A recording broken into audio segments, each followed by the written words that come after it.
ask you to please find your seats and silence your cell phones. Thank you.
Good morning, ladies and gentlemen.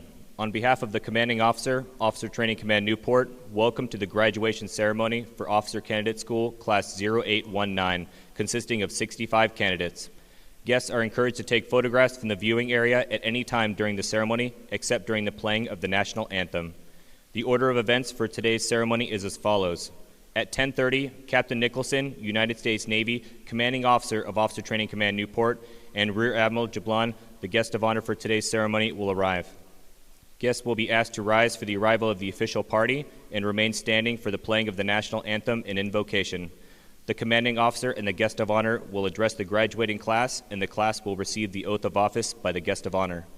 The graduates will then be recognized through the presentation of their commission by the commanding officer and the guest of honor. Guests will be asked to rise for the playing of the service songs and the final dismissal. Again, allow me to emphasize that you are encouraged to take photographs at any time during the ceremony, with the exception of the playing of the national anthem.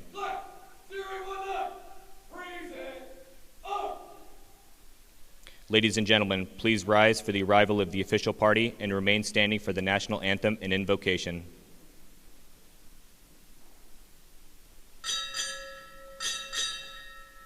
Officer Training Command Newport, arriving.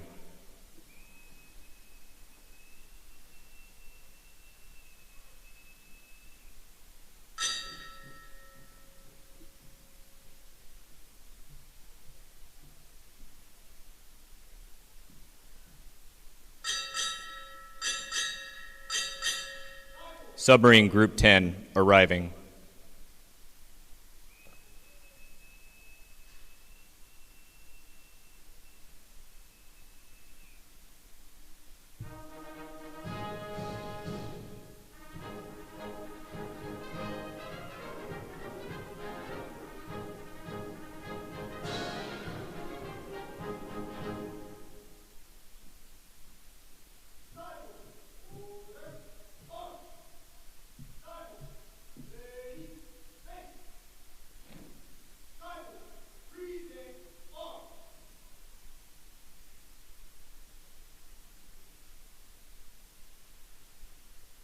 Ladies and gentlemen, Chaplain Suffin will now offer the invocation.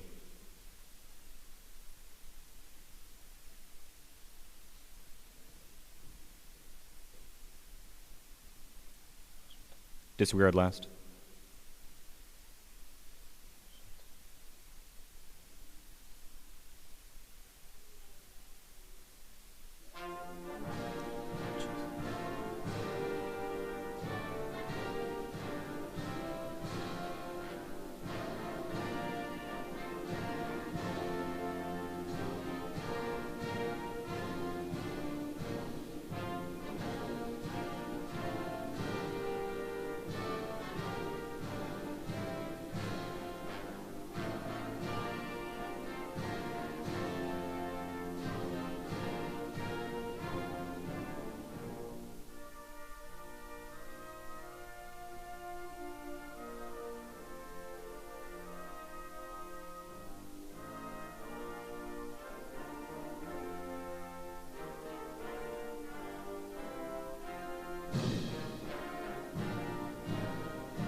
Ladies and gentlemen, Chaplain Suffin will now offer the invocation.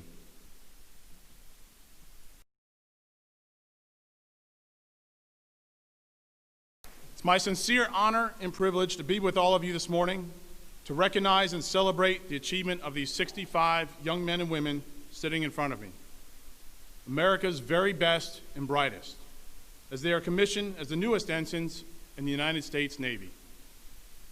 For the families, I want to thank you not only for making the long trip to be here this morning, but for the performance of your sons and daughters, husbands and wives, brothers and sisters. Your love and support have helped produce the quality individuals seated here and enabled our outstanding team of recruit division commanders, drill instructors, and class officers to further develop them morally, mentally, and physically into future leaders of character and competence. On behalf of the Navy and on behalf of a grateful nation, thank you for your efforts. For Class 0819, the profession of naval officers, much like the medical and law professions, requires its members to take an oath. In just a few minutes, your parents, spouses, and loved ones, along with the OTC staff and myself, will bear witness as you raise your right hand and swear a sacred oath to support and defend the Constitution. This oath carries far more obligations than privileges. It carries the obligation to serve in the most trusted institution in America. According to Gallup polls that stretch back for more than a decade, the American people trust the military more than any other institution. A list that includes the Supreme Court, Congress, organized religion, police, public schools, our medical system, and our criminal justice system. It is up to you to maintain this trust. As George Washington once stated in an address to the officers of the Virginia Regiment, remember that it is the actions and not the commission that make the officer, and that there is more expected from him than the title. As an officer, you will be placed in a position to lead and mentor what is truly one of our most valuable national assets, the enlisted men and women of our Navy. The American people are trusting you to care for and lead them in defending our Constitution. I challenge you to maintain and build upon the American people's trust through your actions as a naval officer. I'm extremely proud of the effort you've expended over the last couple of months. It's my pleasure and honor to welcome you all as naval officers into the wardroom of the world's greatest Navy. I have another honor and privilege this morning, that of introducing our guest speaker, Rear Admiral Jeff Jablon. After graduating from Virginia Tech in 1987 with a degree in mechanical engineering, he earned his commission here at Officer Candidate School. He holds an MBA from James Madison University and is a qualified submarine warfare officer. Operationally, he has served as a division officer aboard USS L. Mendel Rivers, navigator and operations officer aboard USS Olympia, and executive officer aboard USS Key West. Commanded USS Philadelphia, Submarine Development Squadron 5 in Bangor, Washington. Admiral Jablon last served as the Deputy Director, Plans and Policies at U.S. Strategic Command, and now serves as Commander, Submarine Group 10 in Kings Bay, Georgia. Ladies and gentlemen, please join me in welcoming this morning's guest speaker, Rear Admiral Jeff Jablon.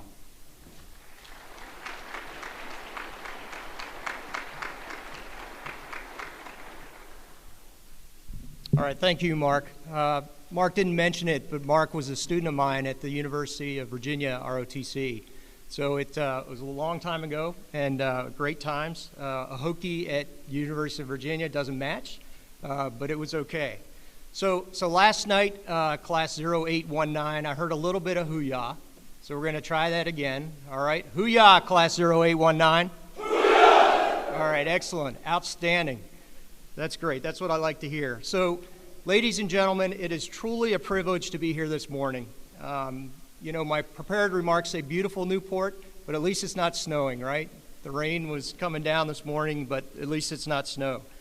You know, please believe me when I say I'm honored to be here, standing in front of these young officers, each of them future leaders of the Navy. For the parents and the families in the audience, I know how proud you are of these officers.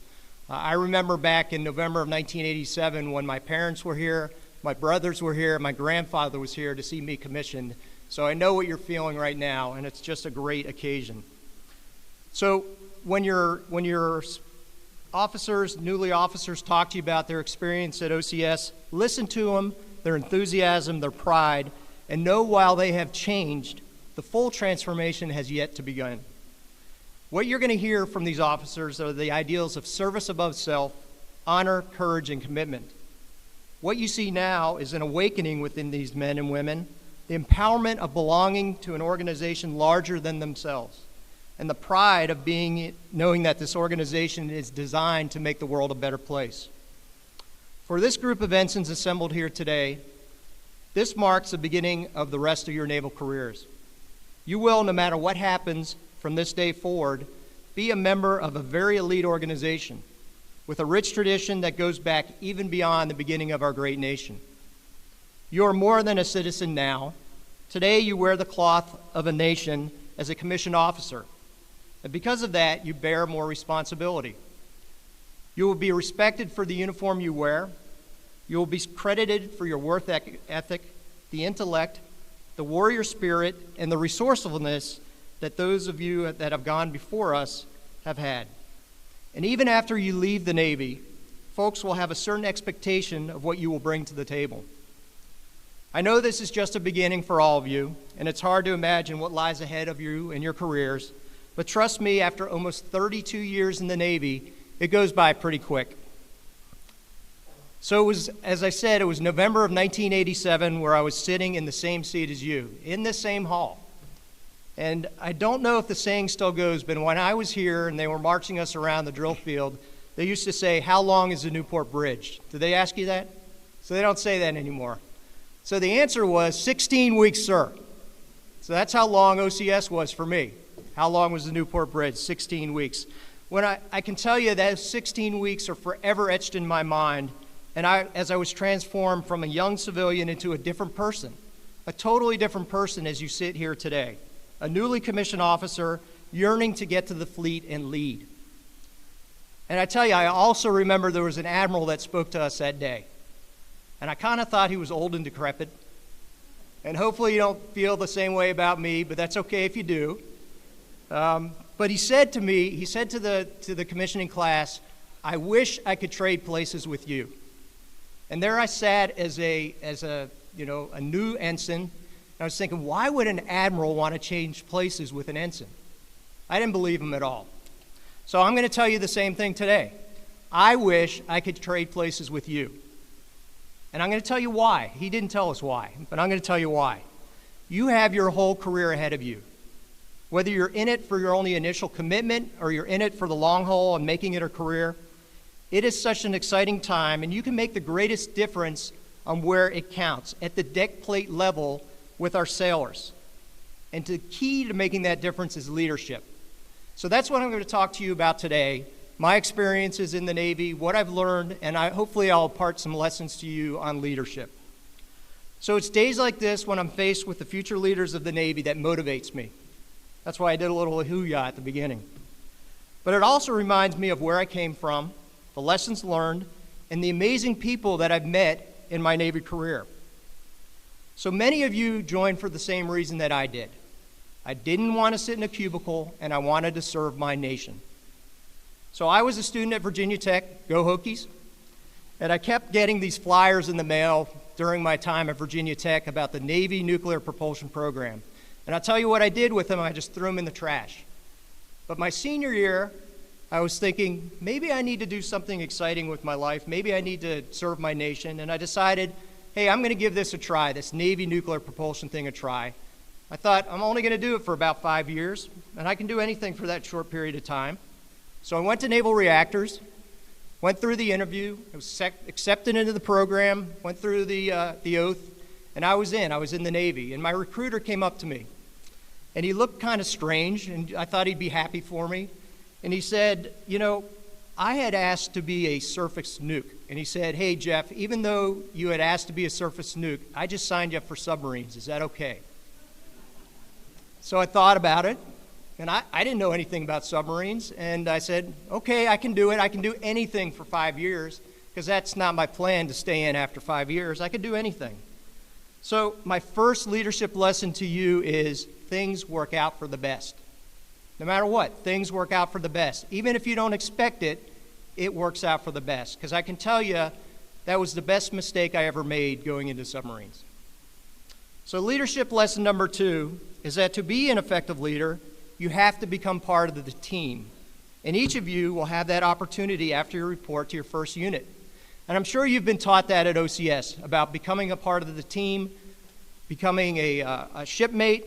And I tell you, as an ensign, I reported to my first ship, the USS Elemental Rivers out of Charleston. Captain Nicholson talked about that. And I was very excited to report to my first ship. I had been in nuclear power school, prototype submarine school for over a year and a half. And I got a letter from my future CEO, Commander Rusty Pickett. He told me I was going to be the main propulsion assistant on board this nuclear-powered submarine. So I was very excited. So there it was, that first day, I reported to my submarine. And in between, in the engineering spaces, between the main engines, was my leading chief petty officer, Chief Brumgard. And I'll never forget Chief Brumgard. And you may hear the phrase, ask the chief, or be told that one of the primary responsibilities of the chief is to train the junior officer. Well, both of these were true with Chief Brumgard. His guidance and mentorship helped me to develop as a leader, and I still hold those leadership lessons today. So I'm going to tell you a little bit about Chief Brumgard.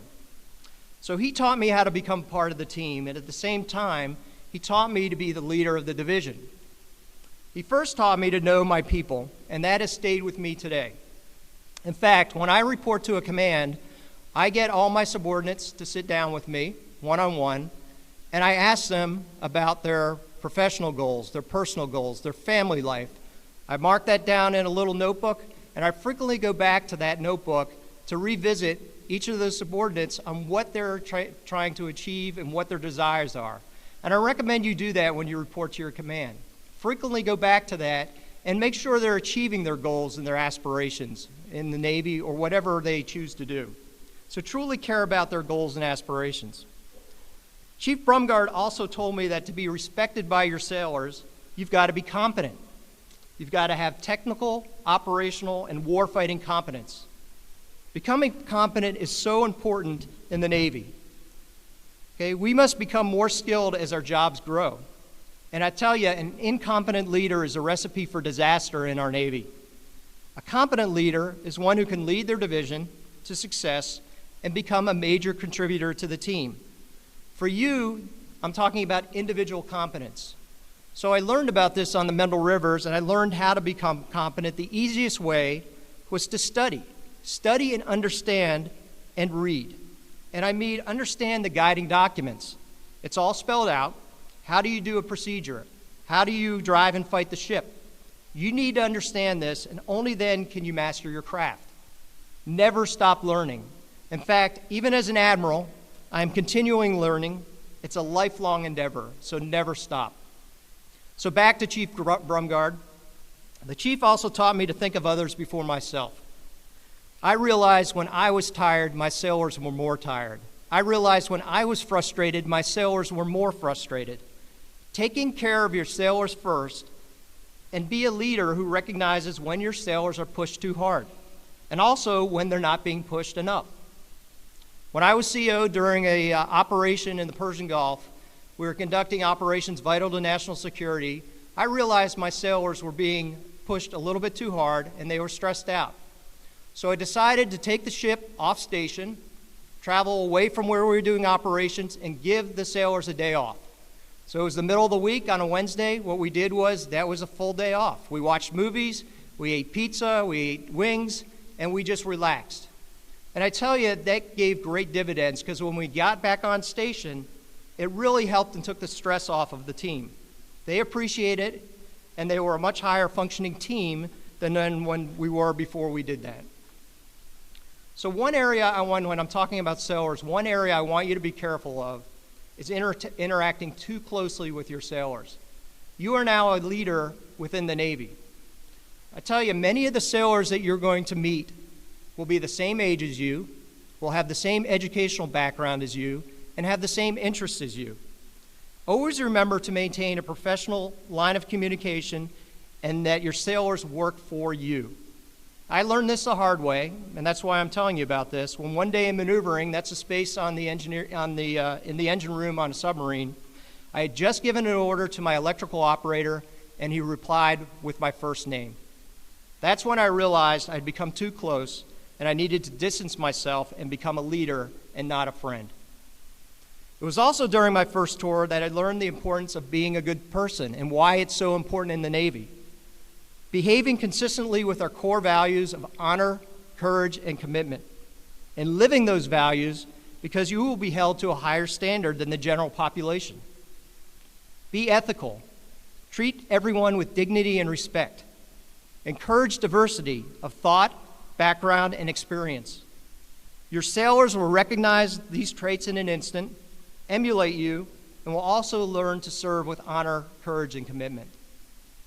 So when it came time for my decision to stay in the Navy, and remember, I was put in the submarine force. It was only going to be 5 years. I said I was okay with submarines. It was really an easy decision for me. I had learned valuable leadership lessons. I was mentored and trained by an incredible chief. I witnessed some of the most exciting operations at sea that I could ever have done, and I worked with amazing people. So I decided to stay in for a department head tour. So for those of you that continue in the Navy after your initial commitment, and I hope that most do, my next bit of advice as you manage your Navy career is to not think about your next tour and do the best that you can at the tour that you're at. Do it to the best of your ability and don't worry about your next job. So let's get back to leadership, that trait that makes all the difference in everything you do. Another leadership lesson that I learned and I want to share with you is ownership. So once you finish your initial tour and you have more subordinates working for you, you'll think about motivation and this concept of ownership, which is a very powerful concept. And I know everyone here is tired of inspections, but they are far from over for you. As a division officer, I started doing zone inspections, inspecting spaces on board that submarine for deficiencies, and I thought I was okay at it, but nothing special.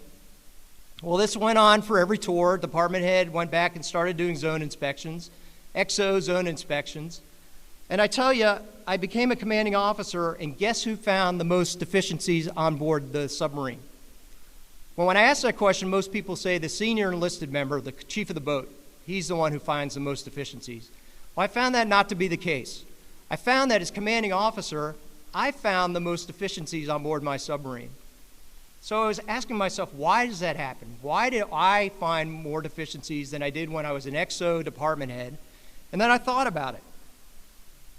I didn't go to zone inspection school between my XO and CO tour, but I had become USS Philadelphia. The Navy tradition is that you ring the CO aboard, and every day I heard Philadelphia arriving. I owned that ship. I had invested in that ship. And because of that ownership, I found more deficiencies than anybody else on board that ship. So that concept of ownership and that realization, I decided, how am I going to impart ownership to people that work for me? And there are various ways to do that, and I'm not going to get into it. But I tell you, I slowly accomplished it, and it was magical. The chiefs were now finding more deficiencies than me, and they were fixing those deficiencies because they owned it. So keep that concept in mind of ownership and how you're going to impart that to your subordinates. So my next piece of leadership advice, allow people to do their job. Do not micromanage them. Provide guidance and intent, check on progress, and then hold people accountable. You know, our Navy is what's called an expeditionary force. We deploy to all areas of the world, and that means the commanders are on their own, with no one physically located with them telling them what to do. So how do they know what to do? It's something called commander's intent and mission orders. So you can equate this at the unit and divisional level as delegation, allowing people to do their jobs. To delegate, you need to learn how to communicate effectively, mentor, and then hold them accountable if they're not meeting what you ask them to do. So my next piece of advice, hold people accountable for both the good and bad. If they're not doing their job, take action. But on the other hand, make sure you recognize your sailors and your people for their achievements and good work. Our sailors and officers want to do a good job. No one comes to work with the intent on doing something wrong, but sometimes people do the wrong thing, and you as a leader have to be tested on how you're going to react to that. So a good test is to ask yourself this question: did my sailor have a lack of will or did my sailor have a lack of skill? If it's a lack of skill, shame on you and your leadership team for not training and mentoring your sailor. If it's a lack of will, then you must hold those individuals accountable and uphold your standards. And my final piece of leadership advice, be physically active. You know, I know at OCS they made you be physically active, but once you go out on your own, that's up to you. So I'm going to tell you a little sea story. There I was at the University of Virginia, ROTC unit. I had just come off my JO tour on board the submarine, and I was a little bit, not in the best of shape. I'm going to say a little bit out of shape. But that day changed when I met the gunny sergeant at the ROTC unit. And the Marines in this room is going to love this story. So the gunny sergeant was an ultramarathoner.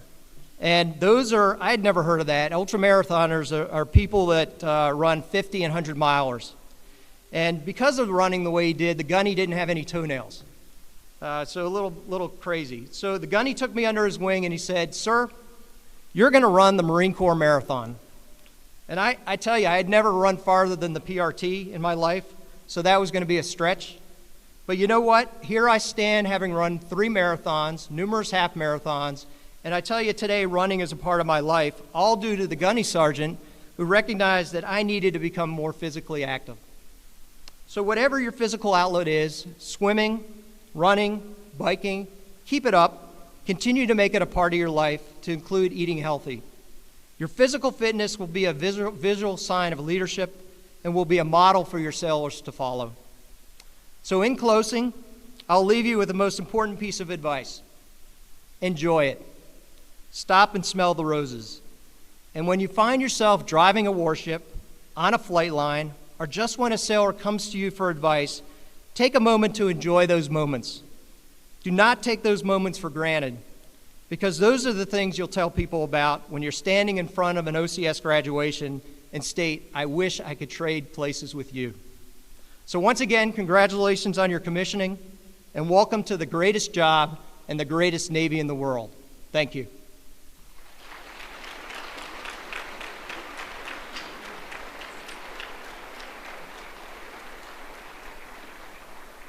The graduating class will now receive the oath of office. Would all military personnel in uniform please come to the position of attention?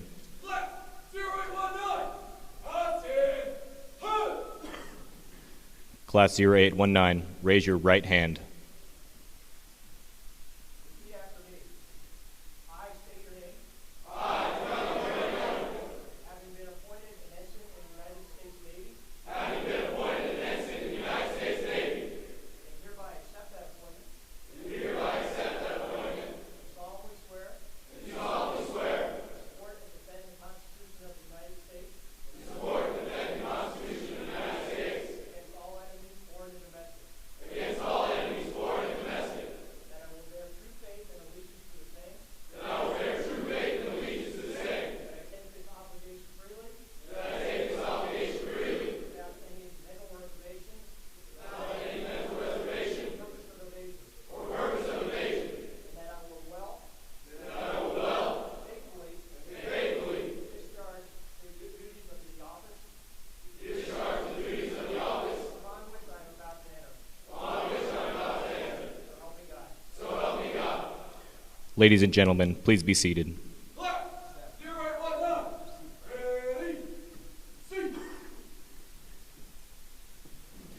The graduates assembled will now be recognized by the commanding officer and the guest of honor for their achievements while undergoing training here at Officer Training Command Newport.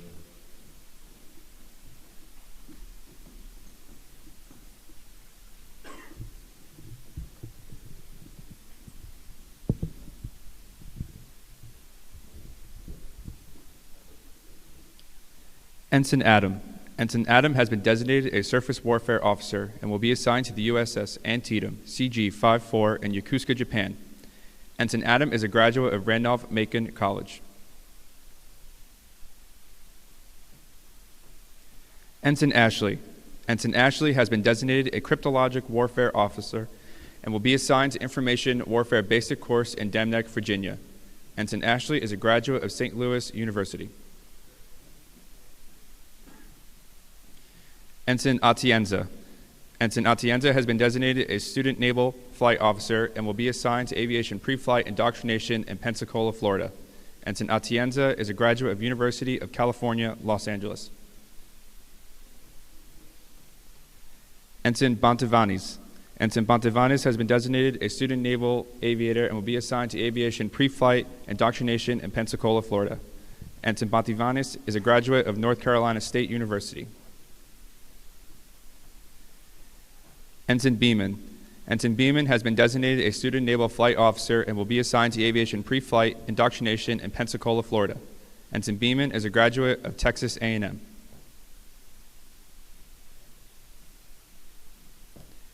Ensign Bowser. Ensign Bowser has been designated a student naval aviator and will be assigned to aviation pre-flight indoctrination in Pensacola, Florida. Ensign Bowser is a graduate of University of Georgia. Ensign Bozeman. Ensign Bozeman has been designated a student naval aviator and will be assigned to aviation pre-flight indoctrination in Pensacola, Florida. Ensign Bozeman is a graduate of Mississippi State University. Ensign Brown. Ensign Brown has been designated a student naval flight officer and will be assigned to aviation pre-flight indoctrination in Pensacola, Florida. Ensign Brown is a graduate of DeVry University, Jacksonville. Ensign Cleaves. Ensign Cleaves has been designated a surface warfare officer and will be assigned to the USS James E. Williams, DDG 95 in Norfolk, Virginia. Ensign Cleaves is a graduate of Western Michigan University. Ensign Cobb. Ensign Cobb has been designated a student naval aviator and will be assigned to aviation pre-flight indoctrination in Pensacola, Florida. Ensign Cobb is a graduate of Oklahoma State University. Ensign Cooper. Ensign Cooper has been designated a surface warfare officer and will be assigned to the USS Lake Erie CG-70 in San Diego, California. Ensign Cooper is a graduate of Grand Canyon University. Ensign Downey. Ensign Downey has been designated a student naval aviator and will be assigned to aviation pre-flight indoctrination in Pensacola, Florida. Ensign Downey is a graduate of Seattle University.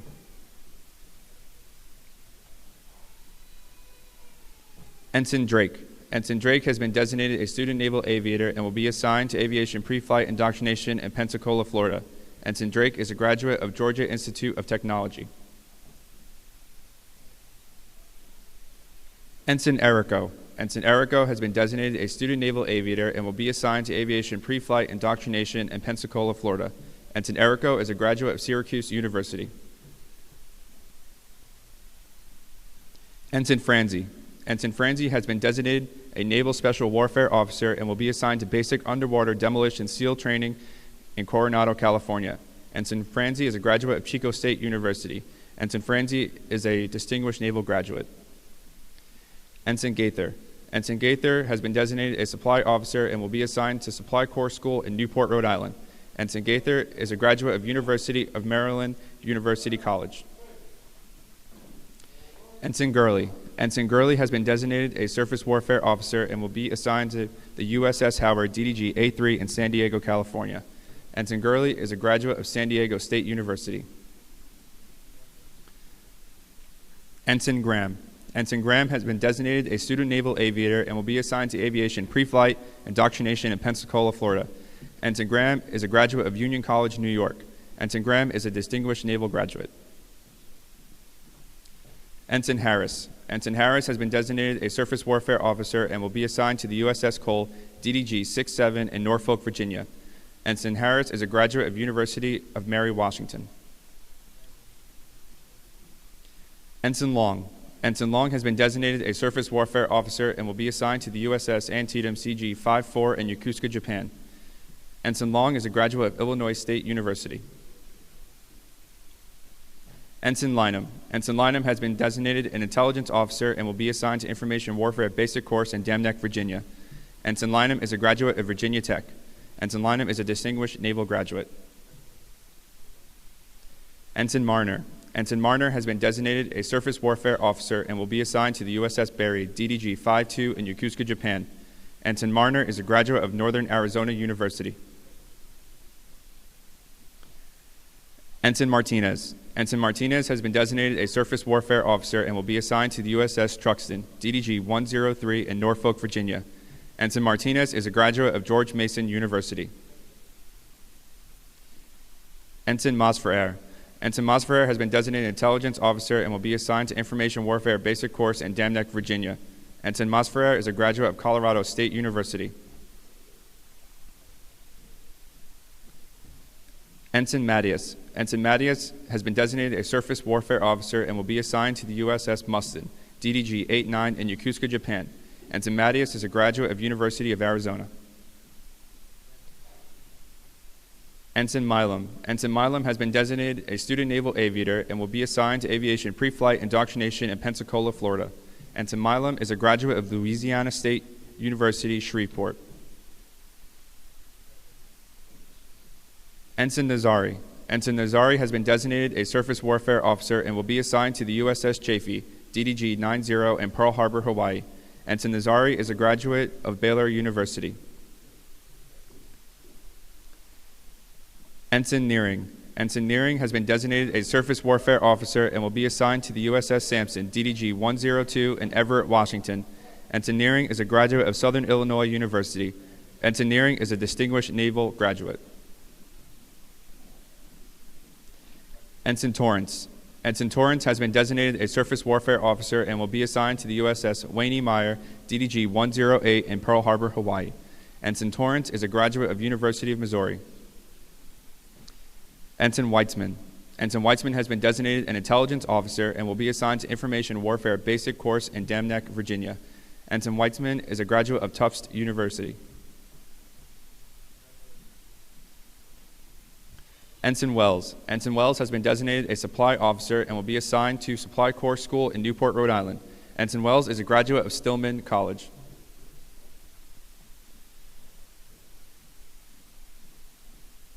Ensign Wilhite. Ensign Wilhite has been designated a Cryptologic Warfare Officer and will be assigned to Information Basic Course in Dam Neck, Virginia. Ensign Wilhite is a graduate of Arkansas State University, Jonesboro. Ensign Briggs. Ensign Briggs has been designated a Submarine Warfare Officer and will be assigned to Nuclear Power School in Charleston, South Carolina.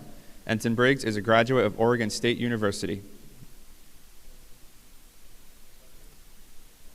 Ensign Brink. Ensign Brink has been designated a Student Naval Flight Officer and will be assigned to Aviation Pre-Flight Indoctrination in Pensacola, Florida. Ensign Brink is a graduate of Seattle Pacific University.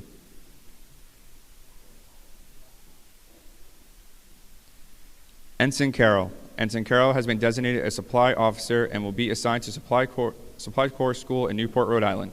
Ensign Carroll is a graduate of the University of California, Berkeley. Ensign Donovan. Ensign Donovan has been designated a Surface Warfare Officer and will be assigned to the USS Stout, DDG-55 in Norfolk, Virginia.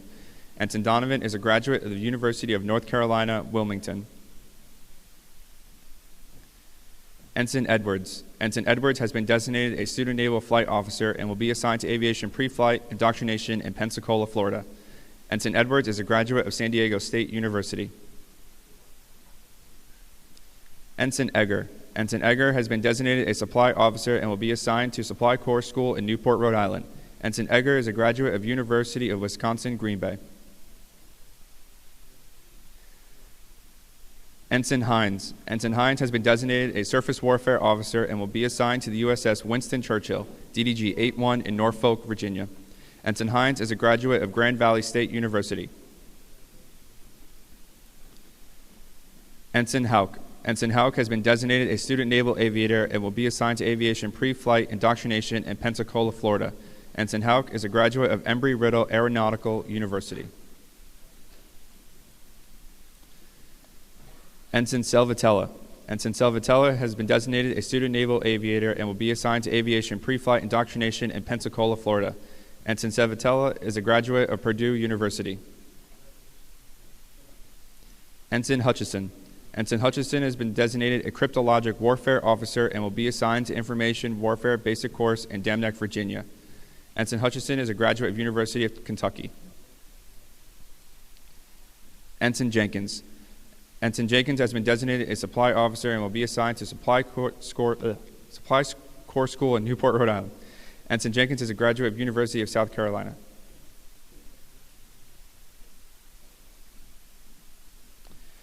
Ensign Kim. Ensign Kim has been designated a Civil Engineer Corps officer and will be assigned to Naval Mobile Construction Battalion 5, Port Hueneme.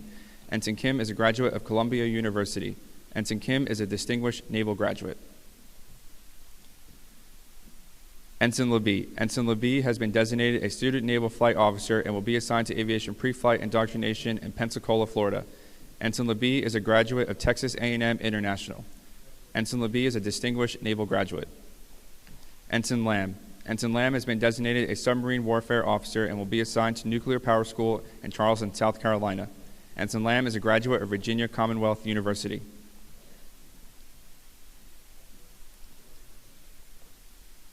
Ensign Lee. Ensign Lee has been designated a Supply Officer and will be assigned to Supply Corps School in Newport, Rhode Island.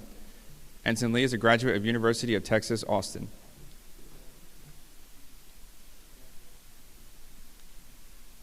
Ensign Lopez. Ensign Lopez has been designated a Student Naval Flight Officer and will be assigned to Aviation Pre-Flight Indoctrination in Pensacola, Florida. Ensign Lopez is a graduate of Old Dominion University. Ensign Martins. Ensign Martins has been designated a Student Naval Flight Officer and will be assigned to Aviation Pre-Flight Indoctrination in Pensacola, Florida. Ensign Martins is a graduate of Methodist University. Ensign Merchant has been designated a Surface Warfare Officer and will be assigned to the USS Philippine Sea CG-58 in Newport, Florida. Ensign Merchant is a graduate of Youngstown State University. Ensign Mundell. Ensign Mundell has been designated a Student Naval Aviator and will be assigned to Aviation Pre-Flight Indoctrination in Pensacola, Florida. Ensign Mundell is a graduate of Southern Illinois University.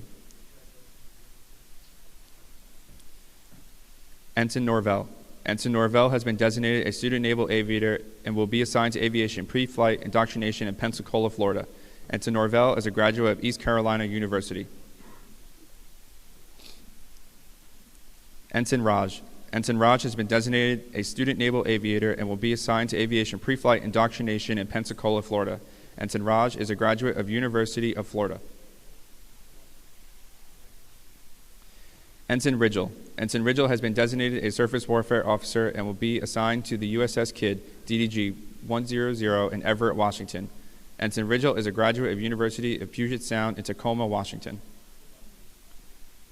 Ensign Rodriguez. Ensign Rodriguez has been designated a Civil Engineer Corps Officer and will be assigned to Naval Mobile Construction Battalion 3, Port Hueneme. Ensign Rodriguez is a graduate of University of South Florida.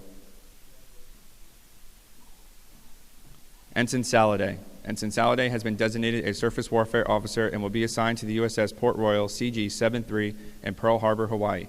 Ensign Saladay is a graduate of Eastern Mennonite University. Ensign Salonga. Ensign Salonga has been designated a Surface Warfare Officer and will be assigned to the USS Comstock LSD-45 in San Diego, California. Ensign Salonga is a graduate of University of Laverne. Ensign Sarton. Ensign Sarton has been designated a Surface Warfare Officer and will be assigned to the USS San Antonio LPD-17 in Norfolk, Virginia.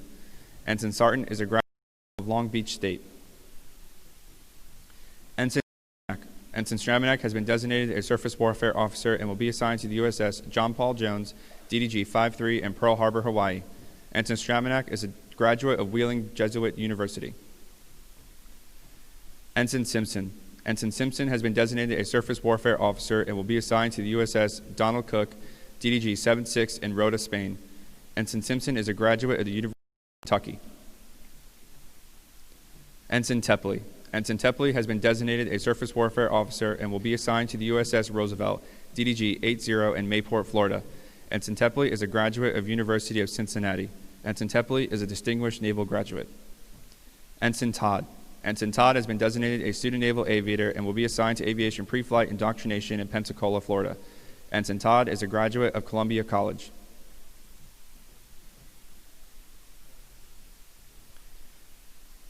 Ensign Van Dornick.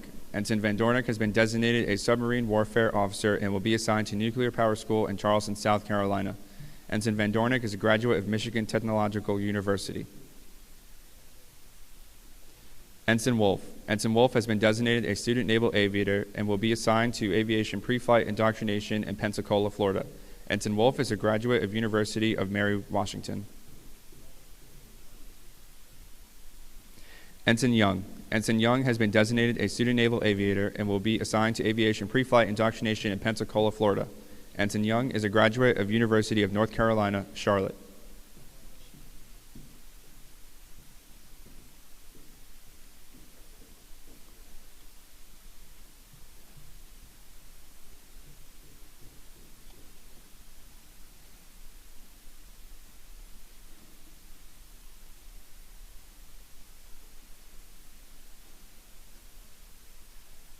Ladies and gentlemen, please join me in recognizing the United States Navy's newest ensigns.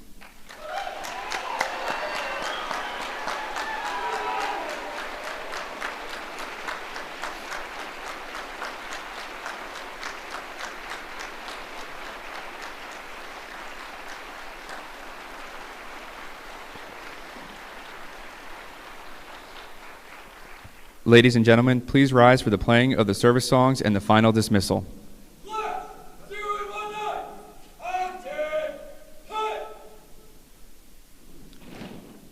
Please remain in your places until after the graduating class has taken their class photo.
On behalf of the Commanding Officer, Officer Training Command, thank you for attending today's ceremony. Ladies and gentlemen, this concludes the graduation ceremony.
Ladies and gentlemen, if you just received a commission and you haven't gone to the back table, you need to go to the back table.